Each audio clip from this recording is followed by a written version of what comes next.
ಹೆಸರು ರೇಖಾ ರಮೇಶ್. ಮೂಲತಃ ಹಾಸನದ ಹುಡುಗಿ. ಕನ್ನಡದಲ್ಲಿ ಇದು ನನ್ನ 7ನೇ ಸಿನಿಮಾ ಆಗಿರತ್ತೆ. ಇವತ್ತು ಟೈಟಲ್ ಮತ್ತೆ ಪೋಸ್ಟರ್ ಲಾಂಚ್ ಇಟ್ಕೊಂಡಿದ್ದೀವಿ. ಸಿನಿಮಾ ಹೆಸರು ಕೇರ್ ಆಫ್ ಕಾಳಿದಾಸ. ಸಿನಿಮಾ ಹೆಸರು ಕೇಳೋದಕ್ಕೆ ಒಂಥರ ಡಿಫ್ರೆಂಟ್ ಆಗಿದೆ, ಹಾಗೆ ಸ್ಟೋರಿ ಕೂಡ ತುಂಬಾ ಚೆನ್ನಾಗಿರತ್ತೆ. ಸದ್ಯದಲ್ಲೇ ಶೂಟಿಂಗ್ ಕೂಡ ಸ್ಟಾರ್ಟ್ ಆಗುತ್ತೆ. ಮೊದಲಿಗೆ ನನಗೆ ಆಪರ್ಚುನಿಟಿ ಕೊಟ್ಟಂತ ನಮ್ಮ ಡೈರೆಕ್ಟರ್ ಹರ್ಷ್ ಸರ್ ಅವ್ರಿಗೆ ಥ್ಯಾಂಕ್ಫುಲ್ ಆಗಿರೋಕ್ಕೆ ಇಷ್ಟಪಡ್ತೀನಿ. ಸಿನಿಮಾ ಸ್ಟೋರಿ ಅಂತೂ ತುಂಬಾ ಚೆನ್ನಾಗಿದೆ. ಫ್ಯಾಮಿಲಿ ಎಲ್ಲ ಕುತ್ಕೊಂಡು ನೋಡೋ ಅಂತ ಒಂದು ಸಿನಿಮಾ ಆಗಿರತ್ತೆ. ಶೂಟ್ ಸ್ಟಾರ್ಟ್ ಆದ ನಂತರ ಅದಾದ್ಮೇಲೆ ಟೀಸರ್ ರಿಲೀಸ್ ಅಥವಾ ಆಡಿಯೋ ಲಾಂಚ್ ಆಗುತ್ತೆ. ಅದೆಲ್ಲ ನೆಕ್ಸ್ಟ್ ಪ್ರೆಸ್ ಮೀಟ್ ಅಲ್ಲಿ ಒನ್ ಲೈನ್ ಸ್ಟೋರಿನ ಹೇಳೋದಕ್ಕೆ ಇಷ್ಟಪಡ್ತೀನಿ. ಇವಾಗ ಸದ್ಯಕ್ಕೆ ಬೇಡ ಅಂತ, ಯಾಕಂತಂದ್ರೆ ಇವಾಗಲೇ ಎಲ್ಲ ಹೇಳ್ಬಿಟ್ರೆ ನೆಕ್ಸ್ಟ್ ಆಡಿಯನ್ಸ್ಗೆ ಕ್ಯೂರಿಯಾಸಿಟಿ ಇರಲ್ಲ. ನಮ್ಮ ಸಿನಿಮಾಗೆ ಪ್ರೋತ್ಸಾಹಿಸಿ ಒಪ್ಕೊಳ್ಳೋದಕ್ಕೆ ಕಾರಣ, ಒಂದು ಸಿನಿಮಾ ಅಂತ ಬಂದವಾಗ ನಾನು ಫಸ್ಟ್ ನೋಡೋದು ಸಿನಿಮಾ ಸ್ಟೋರಿ ನೋಡ್ತೀನಿ. ಅದಾದ್ಮೇಲೆ ಅದ್ರಲ್ಲಿ ಬರೋ ಅಂತ ಒಂದು ಡ್ರೆಸ್ಸಿಂಗ್ ಸೆನ್ಸ್ ನೋಡ್ತೀನಿ. ಇಲ್ಲಿ ಇದು ಒಂದು ಲವ್ ಸ್ಟೋರಿ ಸಿನಿಮಾ ಆಗಿರೋದ್ರಿಂದ ಇಷ್ಟ ಆಯ್ತು. ಸಿನಿಮಾ ಸ್ಟೋರಿ ತುಂಬಾನೇ ಇಷ್ಟ ಆಯ್ತು. ಹಳ್ಳಿ ಮತ್ತೆ ಸಿಟಿ ಎರಡೂ ಕಂಬೈನ್ ಆಗಿ ಬರುವಂತ ಒಂದು ಸ್ಟೋರಿ ಆಗಿರುತ್ತೆ. ಇದ್ರಲ್ಲಿರೋ ಡ್ರೆಸ್ಸಿಂಗ್ ಮೀನ್ಸ್ ಕಾಸ್ಟ್ಯೂಮ್ಸ್ ಇರ್ಬೋದು. ಸೊ ಫಸ್ಟ್ ಪ್ರಿಯಾರಿಟಿ ಅವಾಗಲೂ ನಾನು ಕಾಸ್ಟ್ಯೂಮ್ ಮತ್ತೆ ಸ್ಟೋರಿ ಕೊಡ್ತೀನಿ. ಅದನ್ನ ನನಗೆ ಸಿನಿಮಾ ಸ್ಟೋರಿ ಕೇಳಿದವಾಗ ಓಕೆ ಮಾಡ್ಬೋದು ನಾನು ಅಂತ ಅನಿಸ್ತು. ಹಾಗಾಗಿ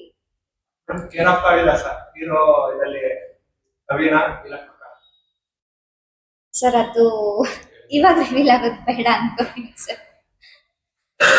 ಯಾಕಂತಂದ್ರೆ ಅಟ್ಲೀಸ್ಟ್ ಸ್ವಲ್ಪನಾದ್ರೂ ಆಡಿಯನ್ಸ್ಗೆ ಕ್ಯೂರಿಯಾಸಿಟಿ ಇರಬೇಕು. ಎಲ್ಲ ಇವಾಗಲೇ ಹೇಳ್ತು ಅಂತ ಅಂದ್ರೆ ಇವಾಗ ಒಂದು ಲೈನ್ ಹೇಳ್ತೀನಿ, ನೆಕ್ಸ್ಟ್ ಪ್ರೆಸ್ ಮೀಟ್ ಅಲ್ಲಿ ಇನ್ನೊಂದು ಲೈನ್ ಹೇಳ್ತೀನಿ, ನೆಕ್ಸ್ಟ್ ಇನ್ನೊಂದು ಪ್ರೆಸ್ ಮೀಟ್ ಅಲ್ಲಿ ಸಿನಿಮಾ ಬರೋ ಅಷ್ಟರಲ್ಲಿ ಆಲ್ಮೋಸ್ಟ್ ಸ್ವಲ್ಪ ಹೇಳ್ತಾ ಹೇಳ್ತಾ ಹೇಳ್ತಾ ಆಲ್ಮೋಸ್ಟ್ ಆಡಿಯನ್ಸ್ ಹಿಂಗೆ ಅಂದ್ರೆ ಒಂದ್ 2 ಲೈನ್ ಹೇಳ್ಬಿಟ್ರೆ ಅವರೇ ಸ್ಟೋರಿ ಕ್ರಿಯೇಟ್ ಮಾಡ್ಕೊಬಿಟ್ಟಿರ್ತಾರೆ, ಓ ಹಿಂಗೆ ಹಿಂಗೆ ಅಂತ. ಸೊ ಹಂಗಾಗಿ ಸರ್ ಹೇಳಿದ್ನಲ್ಲ, ಕತೆ ತುಂಬಾ ಚೆನ್ನಾಗಿದೆ. ಇದು ಒಂದು ಲವ್ ಸ್ಟೋರಿ ಸಿನಿಮಾ ಆಗಿದೆ. ಲವ್ ಸ್ಟೋರಿ ಸಿನಿಮಾ ಅಂತ ಅಂದ್ರೆ ಲವ್ ಸ್ಟೋರಿ ಅಂದ ತಕ್ಷಣ ಆಡಿಯನ್ಸ್ ಹೆಂಗ್ ಥಿಂಕ್ ಮಾಡ್ತಾರೆ ಅಂತ ಅಂದ್ರೆ ತುಂಬಾ ಬೋಲ್ಡ್ ಆಗಿರುತ್ತೆ ಅಥವಾ ಬೇರೆ ತರಾನೇ ಯೋಚನೆ ಮಾಡ್ತಾರೆ. ಬಟ್ ಇದು ಲವ್ ಸ್ಟೋರಿ ಆದ್ರೂ ಕೂಡ ತುಂಬಾ ಸೊಗಸಾಗಿದೆ ಕತೆ. ಎಲ್ಲೂ ಏನು ತುಂಬಾ ಬೋಲ್ಡ್ ಇರ್ಬೋದು ಅಥವಾ ಬೇರೆ ತರ ಇದಿರ್ಬೋದು, ಅದೆಲ್ಲೂ ಇಲ್ಲ ಸಿನಿಮಾದಲ್ಲಿ. ಇದು ಒಂಥರ ಹೆಂಗೆ ಅಂತ ಅಂದ್ರೆ ಒಂದು ಕನ್ನಡದ ಹುಡುಗಿ ಇಷ್ಟಪಟ್ರೆ ಲವ್ ಮಾಡಿದ್ರೆ ಹೇಗಿರತ್ತೋ ಆ ತರ ಸಿನಿಮಾ ಸ್ಟೋರಿ ಇದೆ ಸರ್. ಹಾಗಾಗಿ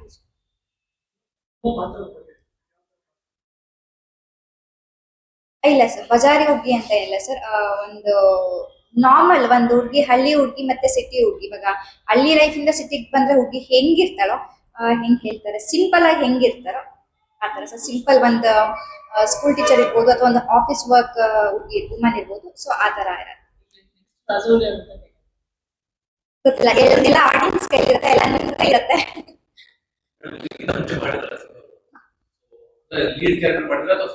ಇಲ್ಲ ಸರ್, ಎಲ್ಲ ಹೀರೋಯಿನ್ ಮಾಡಿರೋ.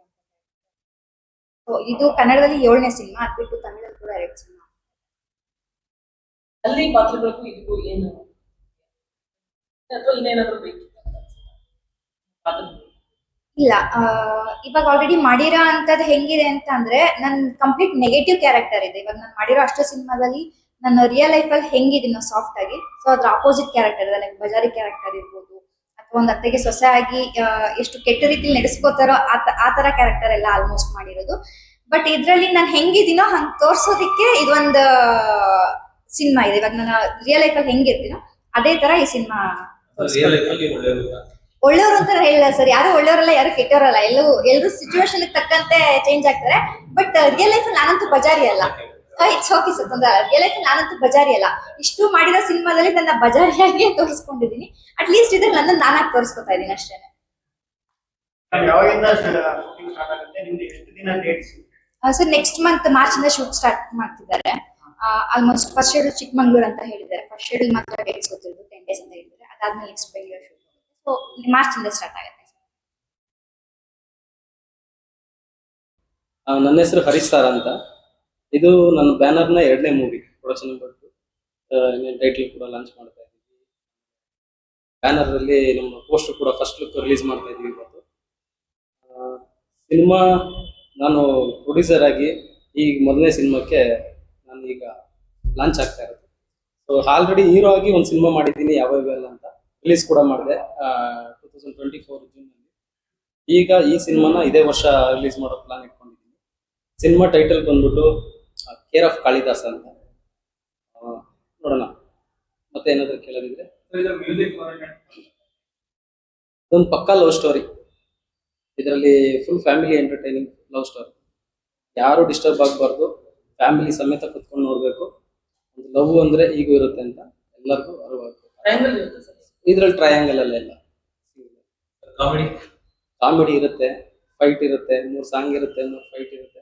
ಪಕ್ಕ ಕಮರ್ಷಿಯಲ್ ಲವ್ ಸ್ಟೋರಿ. ಯಾರು ಮಾಡಿದ್ರು ಸರ್ ಸಂಗೀತ? ಹರ್ಷ ಕಾಗೋಡ್ ಅಂತೇಳಿ ಅವರು ಸುಮಾರು ಒಂದು 16 ವರ್ಷದಿಂದ ಫಿಲ್ಮ್ ಇಂಡಸ್ಟ್ರಿಯಲ್ಲಿ ಇರೋದು. ಅವ್ರು ಮ್ಯೂಸಿಕ್ ಮಾಡ್ತಾ ಇದ್ದಾರೆ. ಇನ್ನು ಗಿರೀಶ್ ಶಿರಗನಹಳ್ಳಿ ಅಂತೇಳಿ ಕ್ಯಾಮ್ರಾಮನ್, ಅವ್ರನ್ನೂ ಒಂದು 16 ವರ್ಷದಿಂದ ಸಿನಿಮಾ ಇಂಡಸ್ಟ್ರಿ ಇರೋದು. ನಾನು ಆಲ್ಮೋಸ್ಟ್ ಸಿನಿಮಾ ಇಂಡಸ್ಟ್ರಿಗೆ ಬಂದ್ಬಿಟ್ಟು ಒಂದು 12 ಇಯರ್ ಆಯ್ತು.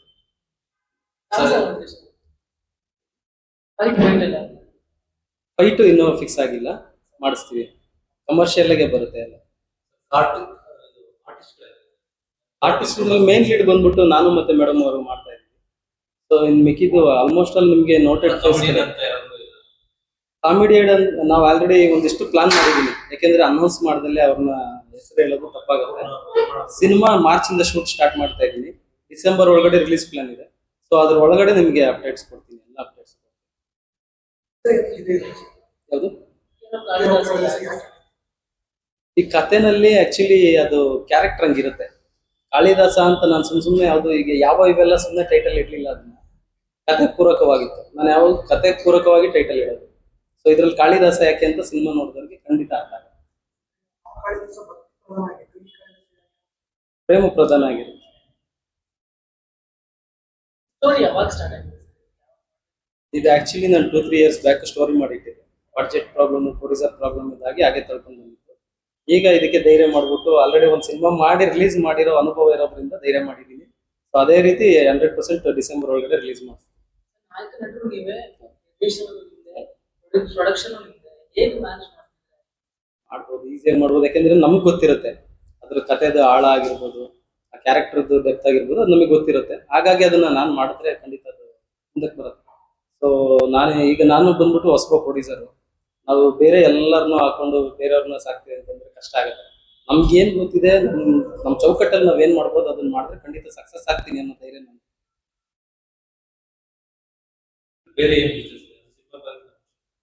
ಸಿನಿಮಾ ಬರೋಕ್ಕಿಂತ ಮುಂಚೆ ನಾನು ಆಕ್ಚುಲಿ BSc ಇನ್ ಡಿಗ್ರಿ. ನನಗೆ ಎಜುಕೇಶನ್ ಇದೆ, ಬೇರೆ ಎಲ್ಲಾದ್ರೂ ಜಾಬ್ ಆಗೇ ಆಗುತ್ತೆ. ಜಾಬ್ ಮಾಡ್ಕೊಂಡೆ, ಈಗಲೂ ಅಟ್ ಪ್ರೆಸೆಂಟ್ ನಾನು ಜಾಬ್ ಮಾಡ್ಕೊಂಡೇ ಇರೋದು. ಒಂದು ಕಂಪ್ನಿನಲ್ಲಿ ಸೇಲ್ಸ್ ಮ್ಯಾನ್ ಆಗಿ ಜಾಬ್ ಮಾಡ್ಕೊಂಡೇ ಇರೋದು. ಸೊ ಸಿನಿಮಾ ನನ್ನ ಕನಸು, ನನ್ನ SSLC ಇಂದನೂ ಸಿನಿಮಾ ನನ್ನ ಕನಸು. ಇವತ್ತು ಅದಕ್ಕೆ ಸಂಬಂಧಪಟ್ಟಂಗೆ ಅವತ್ತಿಂದನೂ ಕೆಲಸ ಮಾಡ್ಕೊಂಡೇ ಬಂದಿದ್ದೀನಿ. ಒಂದು ಜೂನಿಯರ್ ಆಗಿ, ಡೈಲಾಗ್ ಆರ್ಟಿಸ್ಟ್ ಆಗಿ, ಸೆಟ್ ವರ್ಕ್, ಲೈಟ್ ಬಾಯ್ ಎಲ್ಲ ವರ್ಕು ಮಾಡ್ಕೊಂಡಿದ್ದೆ. ಅಸಿಸ್ಟೆಂಟ್ ಡೈರೆಕ್ಟ್ರು, ಸ್ಕ್ರಿಪ್ಟ್ ರೈಟ್ರು ಎಲ್ಲ ಸಿನಿಮಾ ರಂಗದಲ್ಲಿ ಒಂದು 7-8 ವರ್ಷ ನಾನು ಎಲ್ಲ ಫೀಲ್ಡಲ್ಲಿ ಕೆಲಸ ಮಾಡಿದ್ದೀನಿ. ಸೊ ಅದಾದ್ಮೇಲೆ ಈಗ ಇವೆಲ್ಲ ಇಂದ ಡೈರೆಕ್ಟರ್ ಆಗಿದ್ದು. ಸೊ ಒಂದು ಸಿನಿಮಾ ಮಾಡಿ ಅನುಭವ ಆಗಿರೋದ್ರಿಂದ ಈಗ ಸ್ವಲ್ಪ ಕೂಲಾಗಿ ಹ್ಯಾಂಡಲ್ ಮಾಡ್ಕೊಂಡು ಹೋಗ್ಬೋದು ಅಂತ ಆರಾಮ್ಸೆ ಮಾಡ್ಕೊಂಡು. ಸೊ ನಂದು ವರ್ಷಕ್ಕೊಂದು ಸಿನಿಮಾ ಕೊಡ್ಬೇಕು ಅಂತ ಪ್ಲಾನ್ ಇತ್ತು, ಬಟ್ ಪ್ರೊಡ್ಯೂಸರ್ ಆಗಿ ತುಂಬಾ ಕಷ್ಟ ಇದೆ. ಸೊ ಹಾಗಾಗಿ ಆ ನಿಟ್ಟಿನಲ್ಲಿ 2ನೇ ವರ್ಷ ಟೈಮ್ ತಗೊಂಡಿದ್ದೆ. ಪರವಾಗಿಲ್ಲ, 1 ವರ್ಷ ಬಿಟ್ಟು 2 ವರ್ಷ ಕೊಟ್ರು ನನಗೆ ಸಿನಿಮಾ ಇಂಡಸ್ಟ್ರಿ ಸಿಚುವೇಶನ್ ಈ ಸಿನಿಮಾ ಬಂತು ಸರ್, ಏನ್ ಧೈರ್ಯ ನಿಮಗೆ? ಒಂದು ಏನಾಗಿದೆ, ಈಗ ಪೈರಸಿಯಿಂದ ಬೇರೆ ಬೇರೆ ಆಪ್ಗಳಿಂದ ಆಲ್ರೆಡಿ ಸಿನಿಮಾ ರಂಗ ತುಂಬಾ ಹದಗೆಟ್ಟು ಹೋಗಿದೆ. ಅದೆಲ್ಲರಿಗೂ ಗೊತ್ತಿರೋ ವಿಚಾರ. ಇದು ನಮ್ಮ ಕೈಲಿಲ್ಲ. ಈಗ ಆಲ್ರೆಡಿ ಏನ್ ದೊಡ್ಡವರು ಇದ್ದಾರೆ, ಆದ್ರೂ ಅವ್ರು ಇದ್ರ ಬಗ್ಗೆ ತೀರ್ಮಾನ ತಗೋಬೇಕು. ಯಾಕೆಂದ್ರೆ ಲಕ್ಷ ಅಲ್ಲ, ಕೋಟಿ ನಷ್ಟ ಆಗ್ತದೆ ಸಿನಿಮಾ ಇಂಡಸ್ಟ್ರಿನಲ್ಲಿ. ಬರೀ ದುಡ್ಡು ಹಾಕಿದ್ರೆ ಸಿನಿಮಾ ಅಂತ ಎಲ್ಲರೂ ಅನ್ಕೊಂಡಿದ್ದಾರೆ. ನನ್ನ ಪ್ರಕಾರ ದುಡ್ಡು ಹಾಕೋದ್ ಸಿನಿಮಾ ಅಲ್ಲ, ಜನಕ್ಕೆ ಇಷ್ಟ ಆಗ್ಬೇಕು ಅದು ಸಿನಿಮಾ. ದೊಡ್ಡ ಸಿನಿಮಾ ನೀವು ದೊಡ್ಡದಾಗ ದುಡ್ಡು ಹಾಕೊಂಡ್ರೆ ದೊಡ್ಡ ಸಿನಿಮಾ ಅಲ್ಲ. ಅದನ್ನ ಬಾಲಿವುಡ್ ಅವರು ಹಾಲಿವುಡ್ ಅವ್ರು ಮಾಡ್ತಾ ಇದಾರೆ. ಮೊಬೈಲ್ ಕೈಯಲ್ಲೇ ಇದೆ, ಯಾರು ಬೇಕಾದ್ರೂ ಎಲ್ಲಿ ಬೇಕಾದ್ರೂ ಕುತ್ಕೊಂಡು ಸಿನಿಮಾ ನೋಡ್ಬೋದು. ನಮ್ಮ ಜಾಗದಲ್ಲಿ ನಮ್ಮ ಅಕ್ಕಪಕ್ಕದವ್ರು ಇಷ್ಟಪಡೋದಕ್ಕೆ ನಮ್ಮ ಮಣ್ಣಿನ ಕತೆ ಆಗ್ಬೇಕಲ್ವಾ? ಸೊ ಆ ತರ ಕತೆ ಮಾಡಿ ಗೆದ್ರೆ ಅದು ಸಿನಿಮಾ ಆಗುತ್ತೆ. ಅದು ಬಿಟ್ಟು ನೀವು ದುಡ್ಡು ಹಾಕೋದ್ರಿಂದ ಸಿನಿಮಾ ಆಗುತ್ತೆ ಅಂದ್ರೆ ಸುಳ್ಳು. ಈಗ ಅಷ್ಟಕ್ಕೂ ದುಡ್ಡು ಹಾಕಿ ಈಗೆಲ್ಲ ಪೈರಸಿಂದಾಗಿ ಇವತ್ತು ಸಿನಿಮಾ ರಿಲೀಸ್ ಮಾಡ್ತೀರಾ, ನಾಳೆ ಆಲ್ರೆಡಿ OTT ಮೊಬೈಲ್ ಅಲ್ಲೇ ಇರುತ್ತೆ. ಇನ್ಯಾರು ಥಿಯೇಟರ್ಗೆ ಹೋಗ್ತಾರೆ? ಇಷ್ಟೆಲ್ಲ ಗೊತ್ತಿದ್ದು ಇಷ್ಟು ದಿವಸ ನಾವು ಸಿನಿಮಾ ರಂಗದಲ್ಲಿ ನಾವು ಬಹಳ ಬಂದ್ಬಿಟ್ಟಿದೀವಿ ಅಂತ ಅನ್ಕೊಂಡು ಬಂದಂತವ್ರು ಅದನ್ನ ಗುರ್ತಿಡ್ದು ಎಲ್ಲಿ ಮೋಸ ಆಗ್ತಾ ಇದೆ, ಯಾಕೆ ಪ್ರೊಡ್ಯೂಸರ್ ಮೋಸ. ಈಗ ಒಂದು ಚೇಂಬರ್ ಮಾಡ್ತಾರೆ, ಸೆಕೆಂಡ್ ಚೇಂಬರ್ ಮಾಡ್ತಾರೆ, ಥರ್ಡ್ ಚೇಂಬರ್ ಮಾಡ್ತಾರೆ. ಚೇಂಬರ್ಗಳು ಮಾಡ್ಕೊಂಡು ಹೋಗ್ತಾ ಇದ್ದಾರೆ, ಬಟ್ ಅದರಿಂದ ಯೂಸ್ ಆಗಲ್ಲ. ದೊಡ್ಡವ್ರು ಮನ್ಸು ಮಾಡಿ ಇದು ಎಲ್ಲಿ ಪೈರಸಿ ಆಗ್ತಿದೆ, ಎಲ್ಲಿ ಲೀಕ್ ಆಗ್ತಾ ಇದೆ, ಅದನ್ನ ತಡೆ ಹಿಡಿದ್ರೆ ನಮ್ಮ ಕನ್ನಡ ಸಿನಿಮಾ ಇಂಡಸ್ಟ್ರಿ ಕೋಟ್ಯಾಂತರ ನಷ್ಟ ಆಗ್ತಿರೋದನ್ನ ತಡೆಯಬಹುದು. ಬಟ್ ಏನಂತ ಗೊತ್ತಿಲ್ಲ. ಈಗ ಸದ್ಯಕ್ಕೆ ಜಗ್ಗೇಶ್ ಸರ್ ಓಡಾಡ್ತಾ ಇದ್ದಾರೆ, ಸ್ವಲ್ಪ ಅದು ನೋಡ್ತಾ ಇದ್ದೀನಿ. ಒಳ್ಳೆ ಬೆಳವಣಿಗೆ. ಇದೇನಾದ್ರೂ ಒಂದು ಹಂತಕ್ಕೆ ಹೋಗಿ ಅದಕ್ಕೆ ಒಂದು ಕಡಿವಾಣ ಬಿದ್ರೆ ಕನ್ನಡ ಇಂಡಸ್ಟ್ರಿ ಇವತ್ತೇನು ಲಾಸ್ ಆಗ್ತಾ ಇದೆ. ಪ್ರೊಡ್ಯೂಸರ್ಗಳು ಆಲ್ರೆಡಿ ಒಂದು ಸಿನಿಮಾ ಮಾಡಿದ್ರೆ ನೆಕ್ಸ್ಟ್ ಸಿನಿಮಾ ಬರ್ತಾ ಇಲ್ಲ, ಬಿಕಾಸ್ ಲಾಸ್ ಆಗ್ತಾ ಇದೆಯಲ್ಲ. 100 ಕೋಟಿಯಾಗಿ ಸಿನಿಮಾ ಮಾಡಿ 30 ಕೋಟಿಯಾಗಿ ಸಿನಿಮಾ ಮಾಡಿ 1 ಕೋಟಿ ರೂಪಾಯಿ ಬರೋದಿಲ್ಲ. ಸುಮ್ಮನೆ ಹೇಳ್ತಾರೆ ಪೇಪರ್ ಅಲ್ಲಿ, ನಾನು ಅಷ್ಟು ಕೋಟಿ ಸಂಪಾದಿಸಿದೆ, ಇಷ್ಟು ಕೋಟಿ ಸಂಪಾದಿಸಿದೆ. ರಿಯಾಲಿಟಿ ಅದಿಲ್ಲ. ಹಂಗಿದ್ರೆ ಹಳೆ ಪ್ರೊಡ್ಯೂಸರ್ಗಳು ಇವತ್ತಿಗೂ 100 ಸಿನಿಮಾ ಮಾಡ್ತಾ ಇದ್ರು. ಸಿನಿಮಾ ಮಾಡೋದ್ ಬಿಟ್ಟು ರಾಜಕೀಯ ಮಾಡ್ಕೊಂಡಿದ್ದಾರೆ. ಪ್ರೊಡ್ಯೂಸರ್ಗಳು ಸಿನಿಮಾ ಮಾಡ್ತಿಲ್ಲ, ಅಂದ್ರೆ ರಿಯಲ್ ಎಸ್ಟೇಟ್ ಅದು ಇದು ಮಾಡೋದು ದುಡ್ಡಿರೋ ಅಷ್ಟೇ ಸುಮ್ಮನೆ ಇಲ್ಲಿ ಒಂದೇನಾಗ್ತಿದೆ ನೋಡಿ, ನಾನು ಸಿನಿಮಾನ 10 ವರ್ಷದಿಂದ ಅರ್ತ್ಕೊಂಡು ಬಂದು ಇವತ್ತು ನಾನು ಸಿನಿಮಾ ಮಾಡ್ತಾ ಇದ್ದೀನಿ. ಯಾಕೆ? ನನಗೆ ಸಿನಿಮಾದ ಸ್ಟೆಪ್ ಬೈ ಸ್ಟೆಪ್ ಏನ್ ಮಾಡಿದ್ರೆ ಎಲ್ಲಿ ಕೆಲಸ ಆಗುತ್ತೆ, ಎಲ್ಲಿ ರಿಲೀಸ್ ಮಾಡ್ಬೇಕು, ಎಲ್ಲಿ ಏನ್ ಮಾಡ್ಬೇಕು ಅನ್ನೋದು ನನಗೆ ಗೊತ್ತಿದೆ. ನಾನು ಇನ್ನೂ ಬಿಸ್ನೆಸ್ ಅಲ್ಲಿ ಅಷ್ಟು ಕಲ್ತಿಲ್ಲ. ಸಿನಿಮಾ ಮಾಡಿ ತೆರೆ ಮುಂದೆ ತರೋದಕ್ಕೆ ಏನ್ ಪ್ರಯತ್ನ ಬೇಕು ಅದನ್ನ ನಾನು ಕಲ್ತ್ಕೊಂಡು ಸಿನಿಮಾ ಮಾಡ್ತಾ ಇದ್ದೀನಿ. ಇಲ್ಲಿ ಏನಾಗ್ತದೆ, ಯಾರೋ ಗೊತ್ತಿಲ್ಲದೆ ಇರೋರ ಹತ್ರ ಹಂಗ್ ಬರುತ್ತೆ ಹಿಂಗ್ ಬರುತ್ತೆ ಅಂತ ಹಾಕ್ಸ್ಬಿಡ್ತಾರೆ. 1 ಕೋಟಿ ಆಗೋ ಜಾಗದಲ್ಲಿ 2 ಕೋಟಿ ಆಗೋಗುತ್ತೆ, 3 ಕೋಟಿ ಆಗೋಗುತ್ತೆ. ಸಿನಿಮಾ ರಿಲೀಸ್ ಮಾಡಿದ್ರೆ 3 ಜನನ ಅವರೇ ಕಳ್ಸ್ಕೊಡ್ಬೇಕಾಗಿರುತ್ತೆ. ಸೊ ಆ ತರ ಆದಾಗ ಸಿನಿಮಾಗಳು ಓಡೋದಿಲ್ಲ, ಪ್ರೊಡ್ಯೂಸರ್ ಮತ್ತೊಂದು ಸಿನಿಮಾಗೆ ಬರೋದಿಲ್ಲ. ಈಗ ಬರೋರು ಕೂಡ ಅಷ್ಟೇ, ಹೊಸಬರು ಬರ್ತಾರೆ, 1 ಸಿನಿಮಾ ಮಾಡಿ 2ನೇ ಸಿನಿಮಾಗೆ ಬರಲ್ಲ. ಬಿಕಾಸ್ ಅವ್ರಿಗೆ ಗೊತ್ತು ಅವಾಗ ಲಾಸ್ ಆಗಿ ಆಗುತ್ತೆ ಅಂತ ಗೊತ್ತಾಗಿರುತ್ತೆ. ಅಳುಬರು ಯಾಕೆ ಮಾಡ್ತಿಲ್ಲ ಅಂದ್ರೆ, ಇಷ್ಟೆಲ್ಲ ತೊಂದರೆಗಳು ಇಟ್ಕೊಂಡು ದುಡ್ಡು ಹಾಕಕ್ಕೆ ಅವ್ರಿಗೆ ಏನ್ ಅರ್ಥನೇ ಇದೆಯಾ? ಮೂರ್ಖರ ಅವ್ರು ದುಡ್ಡು ಹಾಕಲ್ಲ. ಯಾಕೆ ಅಂತಂದ್ರೆ ಸಿನಿಮಾ ಓಡ್ತಾ ಇಲ್ಲ. ಓಡಿದ್ರು ಕೂಡ ಪೈರಸಿ ಆಗಿ ಆಲ್ರೆಡಿ ನಾಳೆ ಇನ್ನೊಂದು ಬ್ಯಾಡ್ ನ್ಯೂಸ್ ಬಂದೇ ಬಂದಿರುತ್ತೆ. ಅದು ಬೇರೆ ಯಾರು ನೋಡ್ಕೊಂಡು ಮೊಬೈಲ್ ಅಲ್ಲೇ ಇರ್ತವೆ. ಇನ್ನು ಥಿಯೇಟರ್ಗೆ ಇವ್ರು ಖರ್ಚು ಮಾಡೋದಕ್ಕೆ, ಆಮೇಲೆ ಥಿಯೇಟರ್ ಬಾಡಿಗೆ ಈಗ ಥಿಯೇಟರ್ ಮೇಲೆ ಸುಮ್ಮನೆ ಇರ್ತಾರೆ. ಥಿಯೇಟರ್ ಕೊಡ್ತಿಲ್ಲ. ಥಿಯೇಟರ್ ಪಾಪ ಅವರು ಸುಮ್ಮನೆ ಫ್ರೀಯಾಗಿ ನಡ್ಸಕ್ ಆಯ್ತದ? ಬಾಡಿಗೆ ಕೊಡ್ಬೇಕು, ಅಥವಾ ಏನೋ ಅವ್ರಿಗೆ ಥಿಯೇಟರ್ ಟಿಕೆಟ್ ಅವ್ರು ವರ್ಕೌಟ್ ಆಗ್ಬೇಕಲ್ವಾ? ಅದಾದ್ರೆ ನಡೆಸ್ತಾರೆ. ಸೊ ಇಂಡಸ್ಟ್ರಿನಲ್ಲಿ ಸ್ವಲ್ಪ ಅದು ಇದು ಇದೆ, ಬಗೆಹರಿಸ್ತಾರೆ ಅನ್ಕೊಂಡಿದೀನಿ ಹಿರಿಯರು. ನಾವಿನ್ನೋ ಹೊಸಬರು. At the same time content oriented cinema ಬೇಕು ಅಂತಾರೆ. ಖಂಡಿತ ನಿಮ್ಮ ಸಿನಿಮಾದಲ್ಲಿ ಏನು ಖಂಡಿತ ಬಡ್ಜೆಟ್ಗಿಂತ ಕಂಟೆಂಟ್ ಓರಿಯೆಂಟೆಡ್ ಸಿನಿಮಾ 100% ನಿಲ್ಲುತ್ತೆ. ನಮ್ದೇನು ಅಂತಂದ್ರೆ, ನಾನೀಗ ಹೊಸ ಡೈರೆಕ್ಟರ್ ಆಗಿ ಒಂದು ಒಳ್ಳೆ ಲವ್ ಸ್ಟೋರಿ ಕೊಡ್ಬೇಕು. ನಾನು ಇನ್ನೂ ನನಗಿನ್ನೂ ಪ್ರಯೋಗ ಮಾಡೋದಕ್ಕೆಲ್ಲ ಟೈಮ್ ಇದೆ, ಏಜ್ ಇದೆ ಅನ್ಕೊಂಡಿದ್ದೀನಿ. ಇನ್ನೊಂದು 5 ವರ್ಷ 10 ವರ್ಷ 10 ವರ್ಷ 15 ವರ್ಷ ಇದ್ರೆ ಅದೆಲ್ಲ ಮಾಡ್ಬೋದು. ನನ್ನ ಸ್ಟಾರ್ಟ್ಅಪ್ ಹೆಂಗಿರ್ಬೇಕು, 1 ಸಿನಿಮಾ 2ನೇ ಸಿನಿಮಾ ಅದಕ್ಕಿಂತ ಬೆಸ್ಟ್ ಆಗಿ ಬೆಟರ್ ಆಗಿ ಒಂದು ಎಲ್ಲರೂ ಕೂತ್ಕೊಂಡು ನೋಡೋ ತರ ಒಂದು ಲವ್ ಸ್ಟೋರಿ ಕೊಡ್ಬೇಕು ಅನ್ನೋದು ನನ್ನಲ್ಲೂ ಇತ್ತು. ನನ್ನ ಸ್ವಂತ ಅಕ್ಕ ತಂಗಿರೋ ಅಣ್ಣ ತಮ್ಮಂದ್ರೆ ನೋಡಿ ಹಳೆ ಸಿನಿಮಾ ನೋಡಿದ್ರೆ ಹೇಳಿರಲಿಲ್ಲ, ಇನ್ನೊಂದು ಸ್ವಲ್ಪ ಒಳ್ಳೆ ಕ್ಯೂಟ್ ಆಗಿರೋ ಲವ್ ಸ್ಟೋರಿ ಕೊಡ್ಬೋದಿತ್ತಲ್ಲ ಅಂತ. ಸೊ ಒಂದು ಒಳ್ಳೆ ಲವ್ ಸ್ಟೋರಿನೇ ತಗೊಂಡು ಮಾಡ್ತಾ ಇದ್ದೀನಿ.